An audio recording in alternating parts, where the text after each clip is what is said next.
Welcome to another episode of the Bottom of the Stream Movie Show. My name is Adam. My name's Nick. Welcome back aboard the Streamboat. We're back again, and every week we are trawling the Netflix stream to try and find a hidden gem of a movie. Trying to find you something to watch that's worth watching. Yes. We don't always succeed. We do not. But recently we've done all right. The last month or so. Decent season so far this We've season. been treated to some proper hidden gems. We have, indeed. And then this week, Robin's picked us this movie. Yeah. This movie this week is called Night Wolf. It's from 2010. It's a 15. It runs for 1 hour and 21 minutes and is currently rated at 4.3 out of 10 on IMDb. 4.3? It's the lower end of season 9, but... It is, but it feels... High. Feels like a nice rating, yes, considering what this movie was. 2010 is a long time ago now. 13 years ago this movie was made. I kind of still, that space in my head, we're thinking that's not that long ago. But it is. But it's a considerable time ago. 13 years. Yeah. To a time where not everybody carried their mobile phones at all times. No. According to this movie. Yeah, exactly. This movie stars a lady called Isabella Calthorpe. She plays a character called Sarah. You may know her. She's in How to Lose Friends and Alienate People. Right. Which is a decently big movie, I guess. Is that Simon Pegg? Yes. Yeah, I think it was. Yeah, I think it was.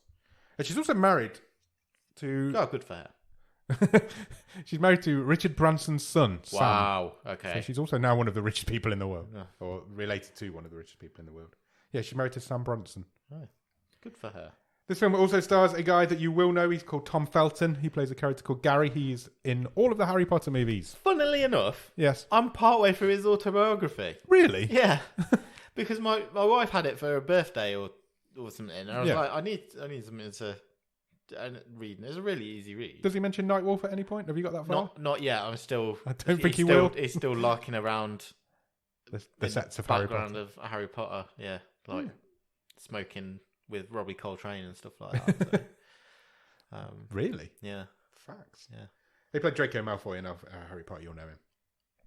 And he was in all the Planet of the Apes movies, wasn't he? He was. All of them. Yeah, some of them. Yes, a couple of them. This film also stars a lady called Gemma Atkinson. She plays Emily. I feel like you're only going to know who that is if you're in the UK. Yes, 100%. 100%. She was in Hollyoaks for a very long time. She then moved on. She left Hollyoaks and moved on to being Emmerdale. Yeah. And then she left Emmerdale and moved on to being Casualty. I think she did very well in Strictly Come Dancing. She did. And she's also married to one of the dancers. She's married to one of the dancers from Strictly Come Dancing. Yeah. I don't know. And she's like a radio DJ as well, isn't yes, she? I think so. Yeah, she's like a quite ubiquitous. She's a British parts. celebrity. She's in and about TV. She doesn't do a lot. We have a lads mag probably around in the day. This time. Yeah, back in the day. She doesn't do a lot, but she's always around. She's a thing. Written by a guy called Adam Phillips, this film. Adam Phillips has no other credits on IMDb whatsoever. Okay, what were you doing in 2010? When this happens, it always makes me think that's somebody writing under an assumed name, maybe, or sure. This is a script that's been on some studio's floor for 10 years and then it's been picked up and it's just been submitted by somebody. I don't know, but it's random that you'd only have one credit. And does this just get made on the strength of the cast sort of snowballs? Yeah, probably. We've got Felton. Yeah, we've got Felton. Let's put him in a role that isn't right for Atkinson, him, but we've got him anyway. She's in FHM. Yeah, probably. And then but neither of them are good enough to play the lead role, so let's get Richard Branson's daughter-in-law in. And directed by a guy called Jonathan Glendening. He directed one other movie. Okay. And that is called Strippers vs. Werewolves. Okay. Which I've actually seen. Have you? Yes. So he's got... And I'd be surprised if you haven't, because that's the sort of movie I think me and you would have watched. It doesn't stick in my mind, but he's got... so he's got werewolf... Yes. In the blood. He has got werewolf in the blood. He made this film in 2010, that film in 2012, and nothing since. Okay. I do have a really interesting fact about him, though. Right. I don't know how this sort of thing happens. Do you know the film Closer with Jude Law? Yeah. In that movie, Jonathan Glendening is Jude Law's hand twin. He plays Jude Law's hands in that movie. Apparently, in that film, the character needs to be able to touch type, and Jude Law can't. So, Jonathan Glendening came in and did the touch typing for him. So I wonder if, it makes me think. I want to know more about that story. So, was he just on set? Was he doing a job on set? He's not got any credits on the movie. He's uncredited in the role. Yeah, was he a friend of someone working on the movie? Went, I I know a guy. Jonathan Glendening's hand looked just like Jude Law. Or did somebody see Jude Law and go, my mate's hands look just like yours? It's like, I feel like we're doing that bit in Friends. Yeah, that's what it reminded me of. Yeah, how does that sort of thing happen? I think the ability to touch type comes first, surely. Yes, surely. And they're not, no, because no one's going, oh, well, that touch typing screen would have been great, but I didn't buy that those were Jude Law's hands. It's a crazy fact. I really enjoyed it. I don't know how it happens, where it came from, but it did. And it's a fact. I love that. Right. It's the best. It's already the best thing about this movie. It doesn't have a lot of competition. I've got 7 pages of notes in this one.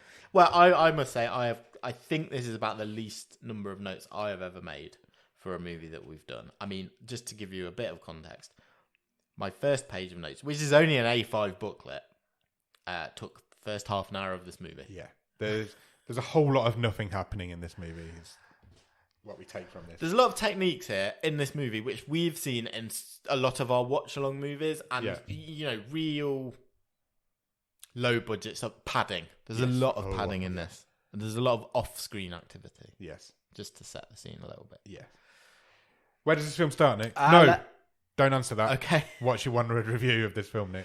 Hungry like the night wolf. I am starving.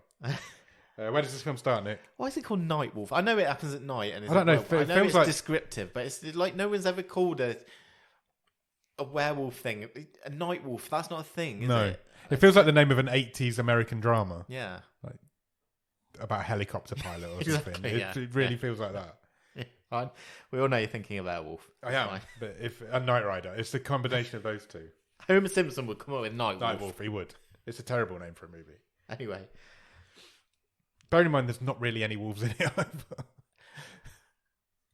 I mean, they're Siamese, aren't they? Yeah. There's not a lot of hair. No. Exactly. Anyway, let's get to that. Where does this film start, Nick? A lady arrives. She does. At an old house. We have a credit sequence. It's so long. But the credit sequence goes on for fucking ages. Yeah. There's just a red moon. Yeah. And then the credit sequence goes on. And then the title card comes on. And then the credit sequence carries on after the title card. And we just watch a car drive over a really long driveway to a house. We're 5 minutes into this movie ominous already. Music plays. Yeah, and a girl pulls up to an old house in this car. It feels abandoned. Yeah, but it's not. Well, I think it's abandoned in real life. Yes. But for the purposes of this movie, they've dressed it up with a bit of scaffolding and some plastic sheeting to imply it's being refurbished. Because she goes to meet her dad. Yes, stepdad. Stepdad, and he is surrounded by bills. Yes. His name is Duncan. This was his last movie. He died not long after this movie. He was only 58. By a werewolf? Lung and bowel cancer, I think. Oh, wow. Yeah. And he's quite famous. He was in loads of British TV back in the day. And this lady we are meeting is Sarah. Yes. She is the lead of this movie, and she is returning to the family home from being in America. And she's been in America for a nondescript reason for a nondescript amount of time. Yeah. We don't know why or what she does. I mean, I'm not really sure why she's coming home. No. Is it told why? Are we told why she's just coming home? Back? She's coming for a few months, I think she says. We never get a reason why she went or why she's come back. They're talking about the house, and now he's happy to see her. She's like, this really refurb's not going very well, Dad. What's going on? And there's a sale that's fallen through, and they're kind of running out of money to run this big house, this family. The mum's gone away somewhere. She's coming back on Sunday, I think he says. Yeah. But your brothers are all outside. They're out in the shed, probably smoking weed and doing drinks and girls. But is this not? And then we cut to said barn, and Sarah goes and meets these people. Yeah. This is like the lamest, in inverted commas, cool party. Yeah. It is so lame. There's 4 boys and 1 girl. Yeah. They're just drinking, sitting around in a garage, drinking from 1 bottle of Strongbow. They're all lame. They are all so lame. Yeah. And none of them... I get that they might have been... I presume they know Sarah is coming back. Yeah. But they don't seem happy to see her, particularly, considering we're told she's been away for a few years. Yeah. So I think what we've got here is some brothers and some stepbrothers. I think there are... And 1 potential friend. Yes. I think there's 3 brothers, but I don't know as to how many of them are biological or adopted step. I think there was 2 brothers and 2 friends. Okay, let's just work this then. So I thought Stephen was a brother. I think he's stepbrother. Okay, but family. But family. Stephen is in a relationship with Sarah's friend Emily, yeah. because she's not happy with either of them about that. Yes. Even though she's been gone for years, and what's it to her, quite frankly. There is Charlie. Yes. Who is the sort of a bit younger. Yeah, I'd forgotten about him. He's basically the nerd kid from My Family, if anyone's in the UK or wherever. Real brother. Yeah. Full brother. And then there's Luke. Full brother. Who's the little brother. Yeah, 13. Who's for some reason just asleep in a different barn. He got wasted. It was his first night getting high. Okay. That's what they say in this scene. It's like, we've got Luke high. It's really funny. And he's fell asleep in a barn. Yeah. He's 13. Yeah. He's real brother. So three... What? Two brothers, one step brother. Yeah. And then you've got Doug, who's a friend. Yes. Who is also Emily's ex-boyfriend. Yeah. Who is... Emily is the friend who is now going out with Stephen, who is the step brother. Yeah. This is all something we've had to make up because it's very badly explained during the movie. Oh, it's not explained at all. We've not even mentioned Gary. Who the fuck's Gary, yeah. Gary is Tom Felton, who ostensibly is the biggest name in this movie. And Gary is a fucking dickhead. Friend? Yeah. Yeah. This is why Garys are dying out. We talked about this the other week. And this Gary is a prime example of this. Yeah. Look, I know it's 2010, but we're still fair way into the Harry Potter franchise at this point. Are we not done with it? Is it not? We're near the end. Yeah. Okay. And why is Tom Felton doing this? It must be as a favour, because Gary is like an absolute... lad. He's the laddie lad. He is a paper-thin... Jay from the In-Betweeners. He's Jay from from the In-Betweeners. They might as well have got That's him. exactly what this character is. Also, by far, the worst actor in this movie. Yeah. Oh, if he's not the worst actor, he's completely dialing it in, and he's just reading his lines from a notepad because it looked. Maybe he had actual vodka in his, because you may as well. Maybe. If you're Tom Felton. So that's set up. That's your characters for the movie, I guess. And Dad's still in the house. The dad's still in the house. Yeah. So this is the point where they reveal that they've managed to get Luke high. He's 13 and he's now fallen asleep. I've just covered this all by just putting banter in the barn. Yeah. So he's gone to. So Sarah goes to check on him to make sure he's okay. And then she sends him to bed. She's like, "Go off to bed, sleep it off. You'll be fine." Yeah. Sends the dog. They've got a dog as well. He goes with him. He goes off on his own. I can't remember what the dog was called. It had a stupid name. Might have been Sausage. She says to Luke, she's staying for a few weeks. My friend's just got a sausage dog. Oh, really? They called it Sizzle. I thought it was That's a really cute good name for a sausage dog. Anyway, carry on. I like that. She said she's staying for a few weeks. The boys have all laddie banter about all different girls they've potentially been shagging but haven't been because they're all massive virgins. Emily gets offended by something that Gary says because he goes one step too far. He's asking about their tits. Yeah. At one point, he's like, "Oh, Emily's tits are really good. I've not seen Sarah, so I'd have to see them together. Yeah. Make a proper judgment." And I was like, "Fuck!" Even in 2010, this is like, there's some transphobia in there as well that goes on. It's not a fun scene. I think Gary says something about her being Doug's ex, and now she's sleeping with Stephen, and she gets offended because he's basically calling her a slag. Yeah. And she walks away. So she goes to a toilet, which they also seem to have in this barn, and that means Sarah can follow her, and they can have a bit of a catch up. Because Emily's really pissed with Sarah for just leaving her and going to America or wherever she's been. But they soon make up, and now they get on. They seem okay. Everybody's happy in the end. Sort of, yeah. I mean, the whole, Then they briefly mention that they think their mum's having an affair. Yes. But they've got no evidence of this. She just keeps going out at night. And that's why. And then the power goes out and the party's over. So the party has to move into the main house. Sure. For some reason, the power's gone out. Again, it's an old house. We don't given any explanation as to why other than that. So presumably they're going back in to find Dad and try and get the power back on. Yeah, because they don't care that the dad's asleep upstairs. Yeah. So they go up to try and find him to get the power back on. And when they get halfway up the stairs, they notice there's a big blood stain on the stairs. There is. And there's some little animal-y footprints. Yeah, and they're all along the landing, so they all start to panic a little bit, and they follow this trail. And they follow it to the dad's bedroom. And we know it's the dad's bedroom because Emily goes, "Isn't that your dad's bedroom?" Because that's how good the script is in this. And when they open the door to the dad's bedroom, the dad has been destroyed. Is the only way to describe it. He's I put eaten to death. Yeah. He's in pieces on his bed. You can see his ribcage. Yeah. He's not in a good way. His face is ripped open and there's guts everywhere. So they all scream, they all panic a little bit. Everyone does some really bad panicked acting. Yeah. Everybody in this film's terrible. Let's put it out there. Every time something like this happens, so if there's an action or reaction scene, epilepsy warning. Yeah. Because the camera just flashes lights on and off, doesn't so yeah. it doesn't have to show people acting. Yeah, you never actually see anybody acting. There's some sort of creature behind them in the hallway, which they see at this point. Again, you just hear general growling. Yeah, you don't see anything. So they barricade themselves in a different bedroom. They do. I've put there's an off-screen werewolf. Yes. Which is not the first time we've seen plenty of off-screen werewolves on this show. They barricade themselves in a different bedroom, find that the dog is also dead. He's also been eaten. So they're all barricaded in there, except for Gary. Yeah. Gary's gone off to find the fuse box. Yeah. He went downstairs when the rest of them went upstairs. And at this point, Gary is no longer for this world. No, but we don't see anything happen because is this the first time maybe that this movie employs werewolf vision? Yep. Which is just a red filter on a the red camera. filter over the fast-moving camera towards Gary. And that's it. We don't see... Yeah, he basically comes Gary up looking for them. He doesn't know what's happened. He's Yeah. obviously not aware of what's happened to the dad. He wanders through, and then he just gets... he's taken out. Tom Felton is no longer in this movie. We don't see... Tom Felton's the second credited actor in this movie and is in 2 scenes. Yeah. And one of them is the one he dies in.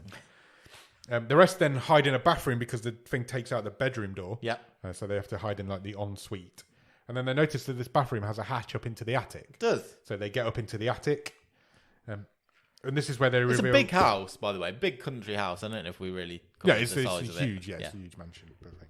It's revealed at this point that none of them have their mobile phones on them. No. Well, one of them does, but the battery's died. Because he's been playing too much Snake. It's one of those movies that is not that old but wouldn't get made now. Yeah. Because it doesn't make any sense. And then they suddenly remember, oh shit, Luke's still asleep downstairs. Oh yeah, the kid. We forgot about him. Forgot about the kid in the barn. And so Sarah's like, well, we need to go for a phone. There's a phone in Dad's bedroom. Yeah, we need to call for help. We need to go for that because we need to make sure. And they're like, while Luke's asleep, he'll be okay. Yeah. Which doesn't compute with the fact that Dad wasn't. No, exactly. So, but that's the what we're implying in this movie. So whilst he's asleep, he's fine. If he wakes up, I guess I wouldn't have taken much effort to just write a line in like, as long as it's in the house with us, we know Luke's safe. Yeah. No, Luke's in the house. He went to bed. Oh, he was in the barn still. No, she sent him to bed. He wandered off with a dog. Oh, okay. Yeah, he's in the house asleep. Oh, in that case, yeah, it makes no sense. And so they were all in this attic. They haven't got a phone. They need to go and get the landline phone. Yeah. Which is in Dad's bedroom. And then they managed to find a tunnel in the attic. Yes. Under like a chimney breast. Breast? Yeah. Oh, feels weird to say. And which takes them over the top of Dad's room, basically. Which also has a hatch in conveniently. So it's revealed at this point that for some reason, Sarah's going to go down. She's going to create a distraction whilst Charlie so Charlie can make the phone makes call. the phone call because the 2 older boys are just not going to do it. Yeah. Yeah. For some reason, they make some joke about them being stronger, so they need them more. I don't understand it. I don't know. So Charlie goes down. So they've basically gone to either end of the attic, Yeah. is my understanding. So Sarah's going to go and make a Noise on a door in a at different one end room. of the house. Which were distracted while Charlie goes down and makes the phone call in the Dad's room. And then they can both get back up again. It doesn't work. It does work. Charlie gets to the phone, makes the phone call, calls the police. He gets through to the police, calls the authorities. But the thing doesn't go for Sarah's distraction tactics and just slaughters Charlie. Yeah, ignores her and just, So now the guy from My Family's dead as well. Not My Family, the TV show. He wasn't in My Family. Then the beast turns around. Yeah. And runs at Sarah. Yeah. And she is scrambling back up into the attic. Yes. And Doug's trying to pull her up from the top. Yeah, and basically she gets bitten on the ankle. She does. Her ankle gets bitten. Which I will say, it looks like an absolutely terrible injury at first. Yes, it does. There's blood everywhere. And then later on, looks kind of actually not a problem. Yeah, they never sell it at all. But she at this point she's bitten. Quite a bad injury on her leg. Yes, but she's back up in the. She is back up. She managed to get away, and the thing just disappears. It doesn't try and get up to the attic with her for some reason. We cut away from the house at this point, and we meet a policeman. I'm just going to call him generic cop. Yeah, sure, cop. I don't think he's ever given a name. It's just a British cop in a police car. I thought, because I had no idea what was going on at this point. I thought, my note says, A countryman sees his dogs. Then the cops show up. Yeah, that's exactly what happens. A countryman sees his dogs. Because he's wearing like... Is this the guy that's been on the show before? Yeah, he was in... I can't remember. He's an Irish fellow. He played Badger in Hard Times. He did. Again, he's quite a well-known British TV actor whose name I can't remember. John Lynch. That's it, John Lynch. He plays like... He's a generic dog farmer. He's a dog guy. Which makes sense out in the country. It could be a herd. Yeah, so the police have gone to him and said... huntsman or something. The police have gone to him and said, look, I need your help. Bring your kit. There's a creature loose in a house up in the... Yeah, so I've had a report of a loose creature. You're a dog catcher. Come and help me out. Come and help me, please.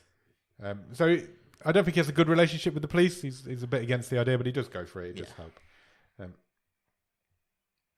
And the police, the cops, I'm pretty sure it's a hoax, but come on, let's go and check it out. Yeah. We go back to the house. Doug's patching up Sarah's leg. Yeah. He's basically just tying a headscarf around it. And now she's mad at Emily again. Yes. After they made up earlier, but now she's mad at her again for being a slut. Yeah, probably because her brother's just died. But they argue that it was a bad idea because some of them are claiming, it was a decent idea, but it can't be that good idea because Charlie's now dead as well. So Stephen ends up leaving the rest of the crew. He's like, I'm going to go on to the other side of the house. Emily and Stephen, I thought this was the point where they decided they were going to look for a gun. Yeah, so he goes off. He goes off in a huff, and Emily follows him, which Sarah doesn't like, which is why they started arguing again. But yeah, he's going to go and try and find the shotgun. Yeah. Which apparently they have in this house. But Doug stays with Sarah. Yeah. So we've now split into two. We've only got 4 people left. And we've plus split Luke into 2 teams. Plus Luke is being lazy somewhere. Yeah. Sarah and Doug find a hand drill in the attic, like a windy drill. Yeah. And they decide to start drilling holes through the ceiling so they can see down to see what's going on downstairs. But there's nothing there. They keep drilling holes in the same room, I think. And they're just looking down in the same room. Emily comes back. She's had an argument with Stephen. Sarah genuinely just calls her a slut at this point. Yeah. I don't know what's going on. Basically for sleeping with her brother when she was gone away. And Emily's like, I've not come back. We've just come to tell you that we're going for the gun. And then Doug's like, that's a great idea. I'll come too. And he goes and leaves Sarah on her own with this injured leg that she's got. But then at what point does Doug come back? Cause Doug does go back. Because Stephen and Emily are then on their own downstairs. Because they go down. They do go down from the attic into some sort of storeroom. Doug's not with them. No, he's not. But he did go. He did follow Emily out of the room. Because they start kissing and start making out. Yeah, Stephen and Emily just like slut it up. Yeah, slut it up a little bit. But Emily pulls away. She's like, this is not the right time. Yeah. Because people are dying. And the beast is like the other side of the door all of a sudden. Yeah. The beast the other side of the door, and they can't get the gun cabinet open. But they can't shut the door either. No. I was really confused what was happening here. Because it was literally like, I put my head down to make a couple of notes and then looked up. And the beast is the other side of this open door. But instead of trying to shut the door, they decided to move the gun cabinet in front of the door. So they couldn't get the gun cabinet open. No, I get that. So what they decide to do is put the gun cabinet in front of the door. So when the beast attacks, it breaks the gun cabinet open. Of course, obviously. That's what they did. Right, okay. Why they didn't shut the door, I don't know. But they needed the beast to break the cabinet open so they could get the gun, and it does. It works. It smashes the cabinet and they get the gun. Unfortunately, the gun's not loaded. But Emily finds some shells on the other side of the room, which she knew were there, even though it's not her house. And is it Stephen, or is this at a point Emily grabs the gun? Basically, they hit the beast in the face with the butt of the shotgun. They do, and it runs off. It runs off. Then Stephen gets angry at Emily for some unknown reason, and he fucks off on his own. She took charge, I think. Yeah, and he didn't like that. This is a toxic man. He's a horrible. But we haven't really seen that up until now, and now he's suddenly full on crazy. Yeah, he's a horrible piece of work. His facade has been seen through because she's took charge, and he doesn't like the fact that he wants to be seen to be a leader, but he's too scared to do anything. So he fucks off on his own. Yeah, he leaves his girlfriend to potentially die at the hands of this beast. But she doesn't, because it fucks off when she hit it with a gun. Sarah stabs it with a bit of wood. Oh yeah, she'd broken like a pool cue or something. Yeah, something like that. She had a bit of, it might have been a chair leg or something, but she finds it. She stabs it with that. She dropped down as well, yeah. And then she gets to Emily. So now we've got Doug on his own. We have no idea where Doug's gone, because he was following Stephen and Emily. Stephen's on his own, and the two girls are together. So let's keep track of what's going on. Then they all decide, well, let's go back up to where we started. They all go back to the attic, and Stephen's already sitting in there. And Emily goes fucking batshit crazy on him. She starts wailing you left on me, him. you're a pussy. She literally starts beating him. Grabs the gun off him. She pulls the gun on him. She loads the gun with the shells. Why shouldn't I shoot you? Yeah. And then this is... Also, as they were crazy. running away, as well, the screen went like epileptic again. Yeah. So the action in inverted commas scene where Emily and Sarah are coming up against the beast, you don't see anything. No, you never see because the screen is just going from dark to bright white to bright white. Because obviously there's no money. There's no beast to see. Yeah. This is possibly one of the funniest things that's ever happened on this show. But also, I had to rewind it to work out what happened. Absolutely same. So mid rant, Emily's ranting at Stephen. Yeah. Mid rant, the hatch bursts open. Yeah. Because this thing's now decided to come up to them. Yeah. Which she couldn't do earlier. She gets a shot away onto the beast. Yeah. Shoots it. The gun flicks back. Because she sort of stumbles into the hole. She's not used to the weight of the backfire or whatever. And as it flicks back, she shoots again and shoots her own head off. Yeah. And it all happens in half a second. And like you said, I had to watch it 3 times to figure out what had gone. But it's very fucking funny that it is, because she's still mid-round. In a movie that could afford to do that shot properly, it would have been a brilliant joke. It really would. It really would. It's so funny that even Stephen can't stop laughing. Yeah. He's gone full mental. He's just gone mental. He's laughing at the fact that his girlfriend's just shot herself in the head. Doug's fine, and then he looks down and notices he's got He took a shot to the leg. So then he starts screaming as if he's about to die, even though he was fine a second ago. So Sarah seals them in. Her loft hatch has fallen through the hole, so the hole's exposed. Yeah. So she just pushes a cabinet over the hatch to seal them in. We cut them back to the cop and generic farm man. They find an abandoned car on the side of the road, which they nearly hit. It's just abandoned with the door open. And then we cut back into the house. Well, they also find a load of clothes. Yeah. Sort of leading away from the car. And one of them says, oh, this is... Yeah, they find a purse, don't they, with this is ID Mrs. Mays or something. Yeah, whoever she is. That happened after there's a scene where there's a scene where they briefly cut back to the house, and it's like Sarah's like, "Oh, it doesn't look like my ankle's as bad as it could be." She unties the scarf, and she's got a tiny little cut on her leg. Yeah. Somebody's cleaned all the blood away, and she can walk on that fine now. Yeah. And that's where Stephen has completely lost his mind. He's just giggling in the corner, and then we cut back, and that's when they find the lady's bag inside. Etc. Etc. Etc. Yeah. We cut back to the house, and the cop says, "Oh, this hasn't been abandoned. Yeah. Why would you leave your handbag?" A lady would never leave a handbag. Maybe. And then there's all the clothes. Oh, maybe this isn't a hoax after all. Yeah, because they're going to the house on the proviso that they think it's a hoax. We cut back to the house. The kids decide they're going to try and get on the roof. Because they're in the attic and there's no other way out, so we need to go through. So Doug starts trying to hammer through the roof tiles to make a hole in the roof. And then it's at this point that Luke decides he's going to wake up. Sure. So Luke finally wakes up. This is the 13-year-old brother. He just starts wondering. He doesn't. And you're right, he was in the barn because he goes into the house. I thought he was. Sorry, that's my bad. He goes into the house, and the first thing he sees is Gary's body on the floor. So he then starts shouting and screaming. Gary, what's wrong? He's not even northern. He's actually Australian. The kid who played him. He then starts screaming and shouting as you would when you find a dead body of your friend. And Sarah manages to just dive through the ceiling. Yeah, she just drops through the ceiling in a cloud of plasterboard. She must have stood in there and dived like she was going in a swimming pool to just dive through that ceiling. Which scares the shit out of him. Which it does, yeah. But she rescues him and she manages to get him into the attic somehow. We don't see how, but then the next scene they're in the attic together. And they all do get out onto the roof. Yes. And they can see the cops approaching. Yes. So why are they not fucking shouting like crazy from the roof? Because they don't. No, they don't. They just watch them. Instantly be murdered, basically. The cop comes in and he is basically Dick Halloran. Yeah. He turns up and before he even gets through the front door, he's killed by the werewolf. The other guy goes to the boot of the car to get his stuff out, and then he is also instantly killed by the werewolf. They absolutely Halloran this. Which everybody sees. These guys see it happen. They don't at any point scream to warn anybody. No. And then Sarah's like, right, well, we'll just get to the cop car.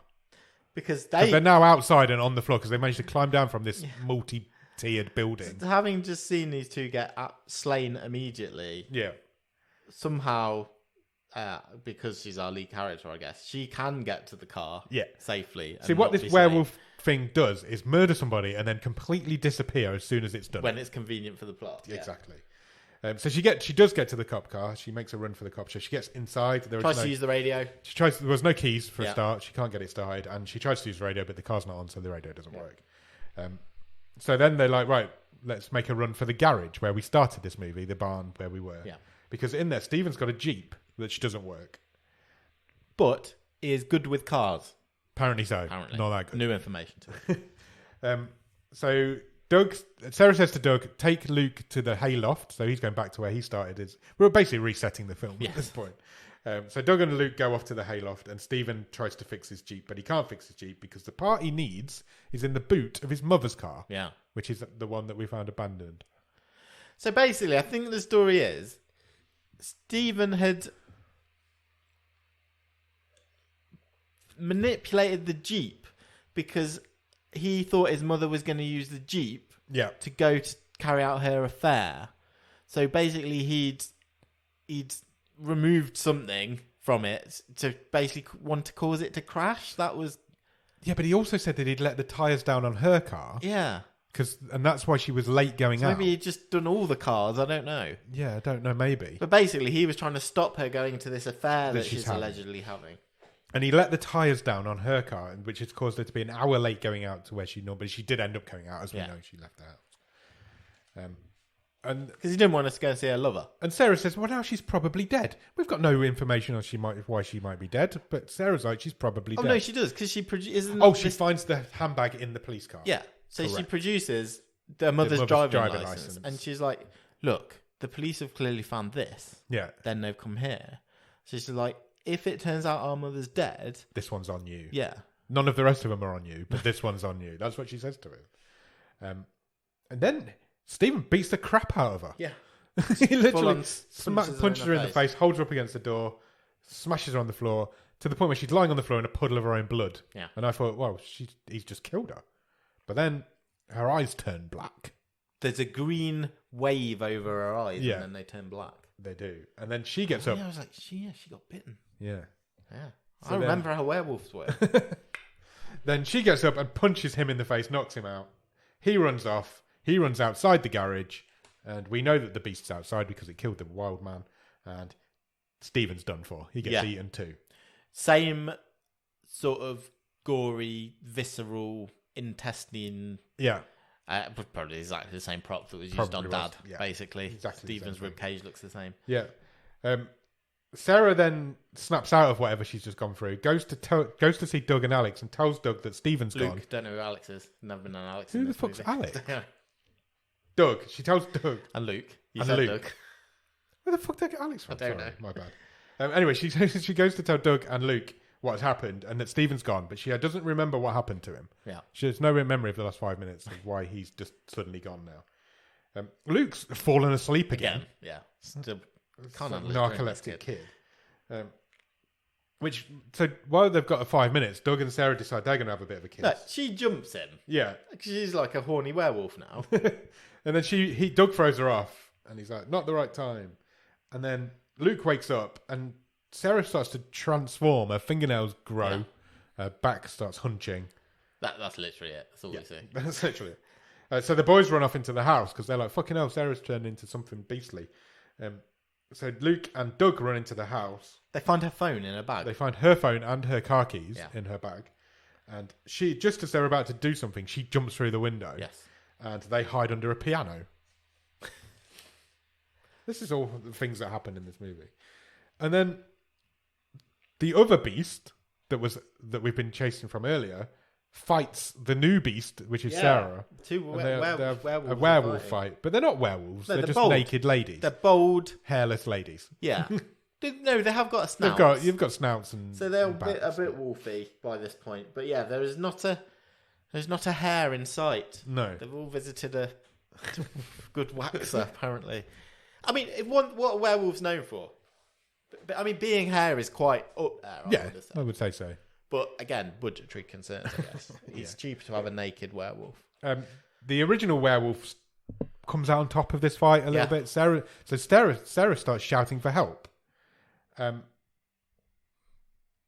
Doug tells Luke to leave, makes him go, and then he says, "Go and lock yourself in the car. We've got these car keys. Go and lock yourself in the car." And then, does he kill the original werewolf at this point somehow? He shoots it with, and I don't know if I missed this, but he's picked up what I presume was a tranquilizer gun that the country dog. I didn't pick that up. Dog person, because it was like it was a paintball. It was a paintball gun, wasn't it? Yes, it was. It was a paintball gun, but it was supposed to be like a tranquilizer gun, which I presume the dog catcher had brought with him. Yeah.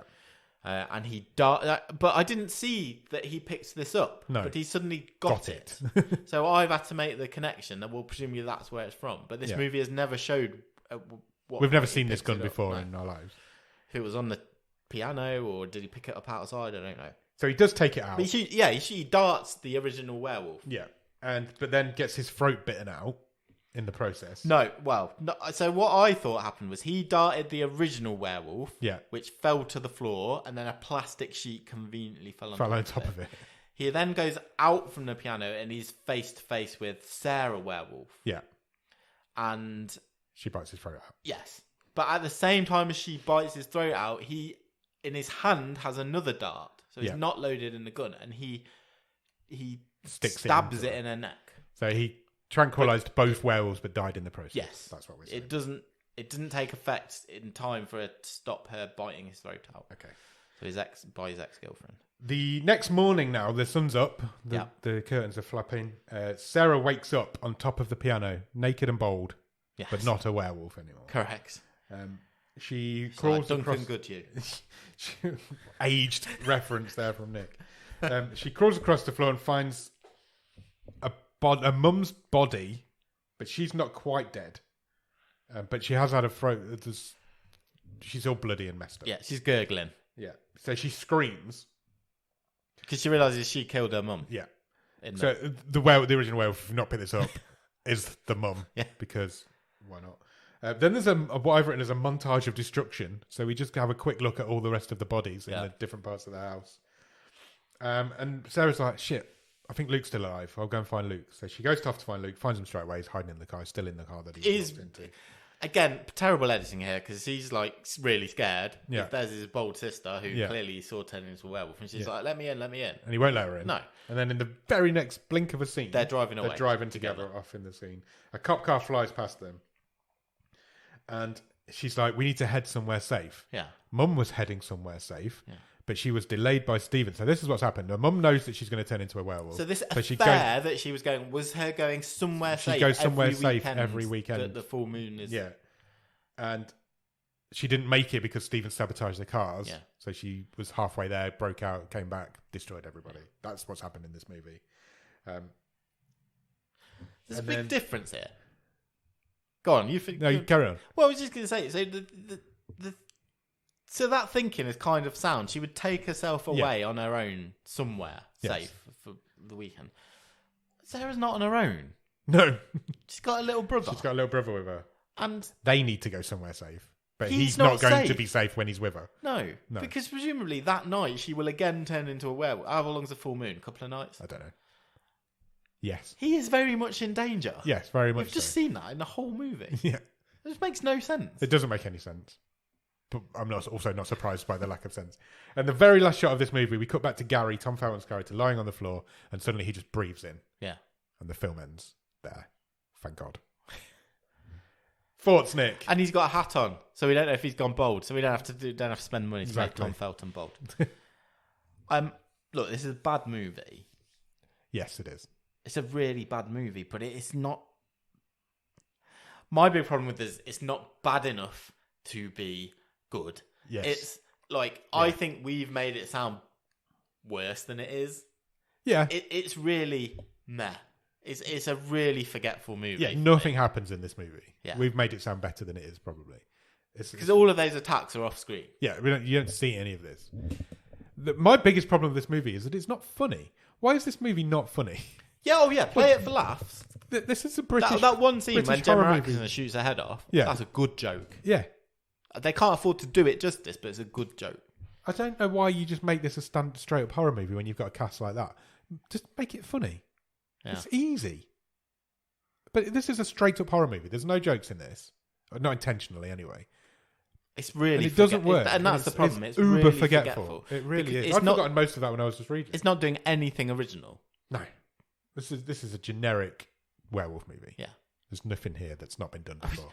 Arguably, it's the second werewolf movie we've done on this show that hasn't got any werewolves in it. Yes! We've done 2 werewolf movies and never seen a werewolf. I love that. Right?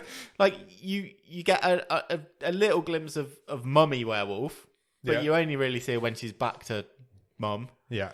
And then, you see Sarah with transform a little bit briefly. of a snout on her. At least in Werewolves of the Third Reich, they put a hairy mask on at one point. This doesn't even try. But you're right, there's no... For what this cast is, it should have some chemistry, shouldn't it? Yeah. The cast are terrible. All of them. Everyone in it is rubbish. And I don't think that's necessarily their fault. And the guy who plays Stephen's gone on to be quite successful. He's in One Piece. Yeah. He plays Shanks in One Piece. He's in Silo as well. He's in quite a few different things. And he's awful in this. He's awful in it. And he's possibly one of the most toxic characters we've ever seen on the show. Tom Felton is genuinely awful in this one scene. I think he's just there to visit his friends. Literally, He must be. Maybe he was trying to pull Gemma Atkinson at that point or something. I don't know. She isn't bad because she's doing exactly what she does. Yeah. She's fine. Her voice now is a lot more annoying than it was then. I don't know what's happened to her accent. Yeah, she was fine. Isabella Calthorpe was fine. But the majority of this cast are poor.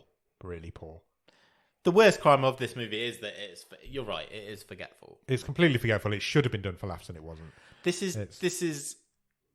should be a tongue-in-cheek British horror movie. Yeah. And it isn't. If it does that, it's got a lot more chance of us going, I can see what you're doing there. Yeah. At least you gave it a fair fight. Because we've seen movies where you don't need to see the beast. And we're not saying you don't need to be... We've watched plenty of movies where a lot of that's off-screen for budgetary reasons. But you can still do it and have a laugh. But that's not this movie. No. The director of this movie went on to make Strippers vs. Werewolves, which is a tongue-in-cheek... It's terrible, but it's a tongue-in-cheek funny horror movie. Yeah. And then he made this super serious horror movie beforehand. I do wonder... It does not work at all. Well, I wonder if any of this just got chopped up and went, maybe we've started making one thing and then... Maybe. Because it's too straight-laced, takes itself too seriously. Far too seriously. Because it can't... It's never going to hit the heights of a proper horror movie because it's not got the budget for it. There. So try and tell some jokes in it. Yeah. It's just I don't understand why you don't. You've got this huge house to play with as well, and it's barely. You go in one attic and one bedroom. Yeah. Which again, it's probably budgetary, but I liked the cops turning up and just dying straight away. I thought that was quite funny. I love it when things like that happen in movies because they look like they're going to be the. It's basically the Dick Halloran role in The Shining. It's turn up, going to be the savior, and then just die as soon as you get there. But I mean, it's interesting to me that it can be this bad and this low budget, yet have 2010 a semi-recognisable cast. Yeah. Which does make me think that's how this gets made. Yeah. Because it's we're not talking your sort of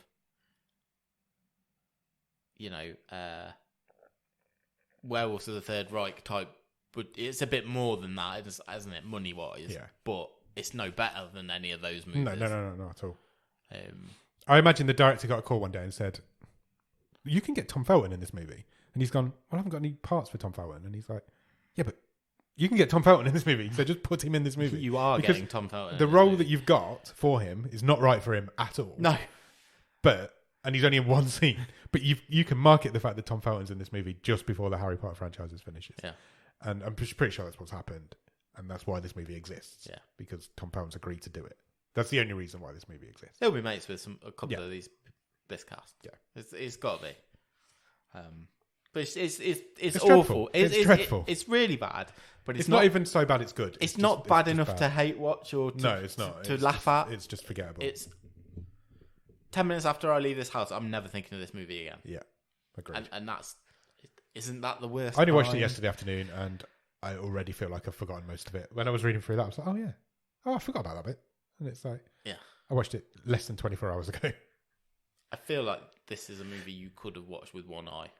Yeah, easily. It wouldn't have mattered. Easily. I was kind of partway through thinking this is a waste of my time. Yes.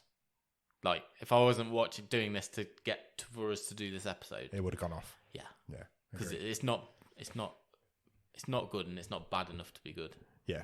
You can't laugh at how bad it is because it's not at that level. Yeah. Yeah. So it's just in that realm of forgettability. Yeah. Forgettability, good word. I'd Cool. love to see a good werewolf movie on this show. Me too. Not happened yet. Are there any? Don't know. What? Oh, are there general. any good werewolf movies? Yeah. Well, there's the American Werewolf in London, Paris. They're good. They're good movies. Teen Wolf. Teen Wolf. Teen Wolf 2 to a lesser extent. Yeah. Okay. What's the best thing about it? Oh, Dog Soldiers. Oh, great film. Good choice. That's how you do a werewolf movie. Yeah. What's the best thing about it? And it finishes. There's not a lot, is there? No, it's not got a lot going for it. No. Is it weird to say it is probably Gemma Atkinson? That is really weird to say, but probably, yeah. It probably is Gemma Atkinson. She's probably the best thing. That scene where she shoots her head off. Yeah. That's quite funny. Yeah.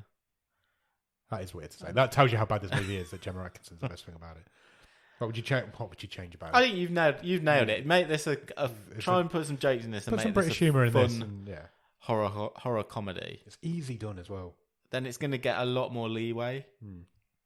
Yeah. When she shot her head off and he started laughing, I was like, "What? Why are you laughing at that? Yeah. What? I don't understand." Yeah, because he just flipped then to a crazy person. He did, yeah, just lost his There mind. was no yeah, development. Instantly lost his mind. Yeah. Right, should we talk stream table? Sure.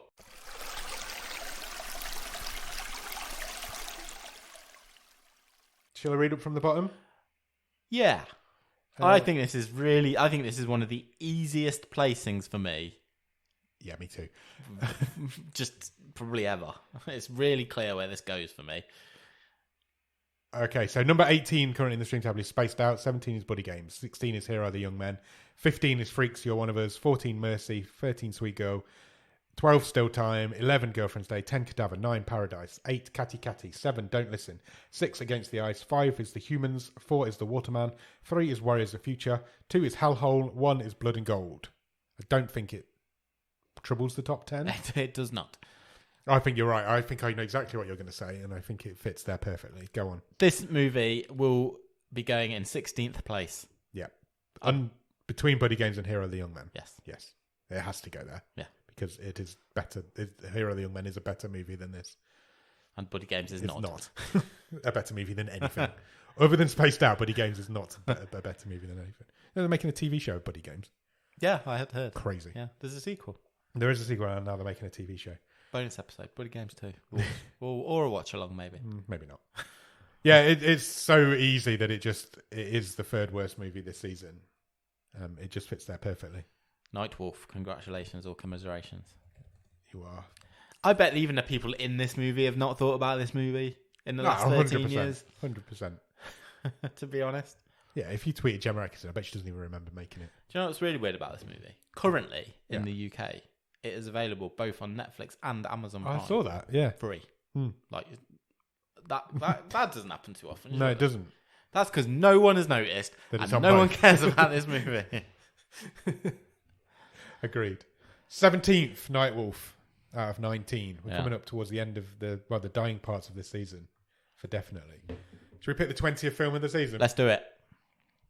Call out to 2 remaining wildcards as well. You've only got 5 films left now. What would you like to watch next week?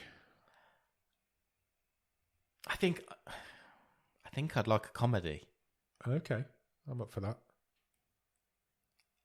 But that's caveated by the fact I don't think there's many on our... No, there's not. There's not many on our long list.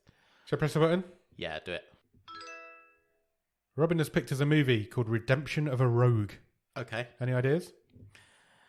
No, none whatsoever. Pure coincidence, but Robin has picked you a comedy. Okay. I love it. Or a dramedy. It's a comedy drama, according to great. IMDb. It's very much in vogue, that word, isn't it? It is. It's Irish. Fine. It's from 2020. It's a 15. Do you want the synopsis? Yeah. Jimmy, a nihilist, carries a black leather doctor's bag containing the rope he plans to hang himself with. Filled with guilt and shame, he returns to his hometown in the cold, austere beauty of West Cavern. As soon as Jimmy visits, his ailing father breathes his last and a thunderstorm rolls in. A condition in his father's will dictates that he cannot be buried on a wet day. Stuck in a purgatory, days roll into weeks, and Jimmy begins to seek redemption through love. He finds it in the most sacrificial and outlandish manner possible. Okay. There's a lot of shit going on in there. Some of these synopses really surprised me because I don't think they fit. They're written by fans usually. I don't think they necessarily fit the definition of what a synopsis is. The official, more of a summary. The official synopsis on IMDb says a Bible black comedy about a prodigal son returning to his hometown to seek salvation for his sins. Fine. So yeah, we're going Irish. Okay, well we've done Irish a few times. We have, and we've had some really good Irish movies on this show before. So it also has a 6 out of 10 rating. Okay, that's interesting. Yeah. So yeah, go out and watch Redemption of a Rogue. And in the meantime, check us out on Instagram and Letterboxd at BOTS_podcast on there. I nearly just choked to death. If you want to drop us an email, our email address is bottomofthestream@gmail.com and our website is bottomofthestream.com. On our website, you'll find every episode we've ever recorded. Loads of other cool stuff. And you can even get some merch if you want to buy a Bottom of the Stream. Beanbag? Chair? I think you've done beanbag chair before. I totally went... You went blank. I saw your eyes go. Yeah. Your eyes turned black. What, you're going to turn into a werewolf. After you've done all that, sheepskin rug. Thank you. After you've done all of that, head over to Patreon, patreon.com/bottom of the stream. On there, for £5 every month, you will get early access to episodes. You will get bonus episodes. You will get loads of cool stuff. And if you come in and forgot what I'm saying, as a patron, you will get a wild card, which means you can pick a film we do one week. If you pick the best film of the season, you will win a prize. And then head into our Discord. Our Discord is a wonderful group full of wonderful people who will talk to you about anything, talk to you about films, movies. Films and movies are the same thing. Films, TV, literally anything. And we play games in there. We do watch-alongs in there. All sorts. We've got a cool Halloween watch-along coming up. We need to decide what we're going to do for that. And yeah, do that. Come and join the Discord. The Discord link will be in the bottom of the show notes. If you can spare us a few minutes, please consider leaving us a rating and review anywhere you can review and or rate podcasts. It really helps. It helps get our little show in front of more people's eyes and therefore in their ears. And who doesn't deserve to watch a movie so high quality as we have done this week? Absolutely. Nightwolf obviously deserves a bigger audience. So, it needs eyes on it just to see how bad it is. People will remember, was this what 2010 was really like? Unfortunately, I think it was. Werewolves running around everywhere. Bold werewolves. Bold werewolves. Anyway, anywhere you can find us. You can find us anywhere that podcasts are kept and released. Podchaser, Podbean, Apple Podcasts, Spotify, all of those, and the rest. It's all gone to pot. Yeah, it's all gone to shit. But hey ho, we've done now. So thank you for listening. Come back on Monday for The Wave and next Thursday for the movie show. Cheers. Bye.